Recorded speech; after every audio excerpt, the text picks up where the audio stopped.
Hey guys, welcome back. So I have this cooler right here. This is the H115i Pro RGB, one of the two coolers that were recently launched by Corsair. Now, obviously it's RGB, it's given, it's RGB right here.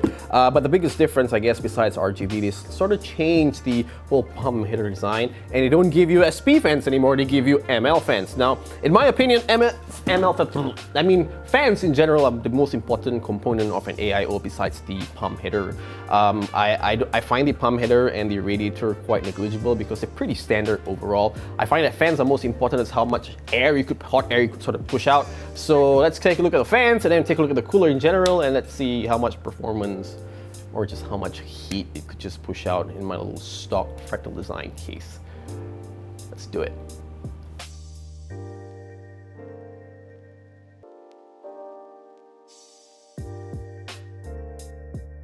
Alright, so first you do get two 140mm fans, which are ML series fans, compared to the SP fans, which is static pressure fans, that come bundled in the previous variant of the H115i.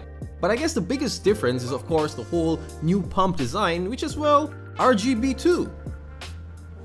So just getting into a little bit more detailed look at the H115i, they remain quite identical to any other 280mm Corsair AIOs, with a slight revision on the radiator designs and different fans, of course the ML140s. Categorically speaking, the ML140s are still ML140s, but they aren't exactly the same as the real ML140s, which pretty much, okay, well, that sounds kind of weird, but basically what it means is that the real ML140s has a max RPM of 2000, compared to the ML140s that come bundled with the H115i Pro, which only has a max RPM of 1200.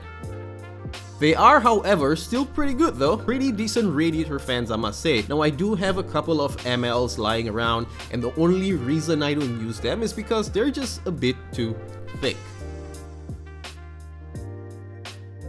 So the H115i Pro is of course built for low noise cooling performance, but in all honesty, when I use the H100i V2, which is a 240mm version of the previous Hydro series, despite comments that the pump noises are quite audible, I couldn't actually notice or more specifically hear them, which ultimately I guess boils down to a more personal perspective.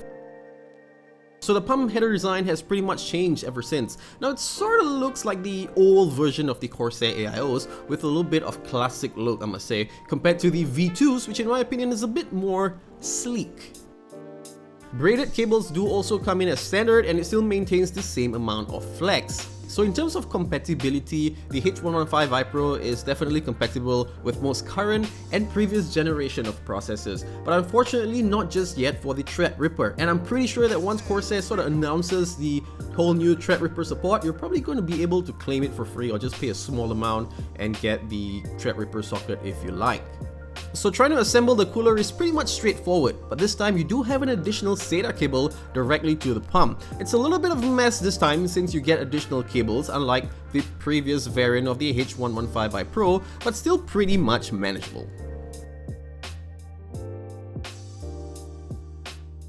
So what I have in my little test PC is the 6700K processor, overclocked to about 4.6 GHz and about 1.3 volts. Obviously this really isn't the most optimal overclock settings that you want to replicate, but you know what, just for the sake of references, I ran some Prime 95 just to check out the max temp using the H115i Pro, but of course, given my very limited amount of hardware, I can't actually make a decent comparison. But again, you know, just for references purposes and for this review, why not? Well, I guess if you were to look at the temperatures, it really isn't quite impressive, but of course you do need to bear in mind that the case that I'm using, which is the Fractal Design Define R6, only has one 120mm fan as an exhaust, which is also a stock case fan, and of course the two 140mm fans that was bundled in with the H115i Pro. So there is pretty much quite a bit of a limitation right there. So all that aside, what's really cool about Corsair products, if you have their complete range, is the fact that you pretty much get a full Corsair Link ecosystem. And apparently, Corsair has done some revision to the overall Corsair Link, which now includes the new RGB RAM and of course the RGB cooler support. So if you do by any chance have their RGB fans as well, and the Note Pro, it will also work via Corsair Link.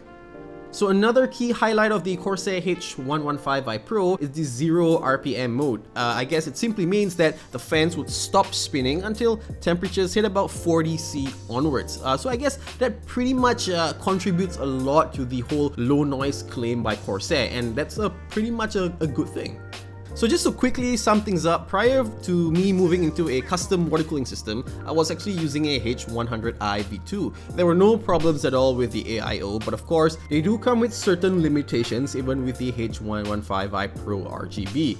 Perhaps in the long run, in my opinion, Corsair should consider an expandable AIO system, but that will also mean a higher pump capacity. Well, you know, who knows, that may just happen.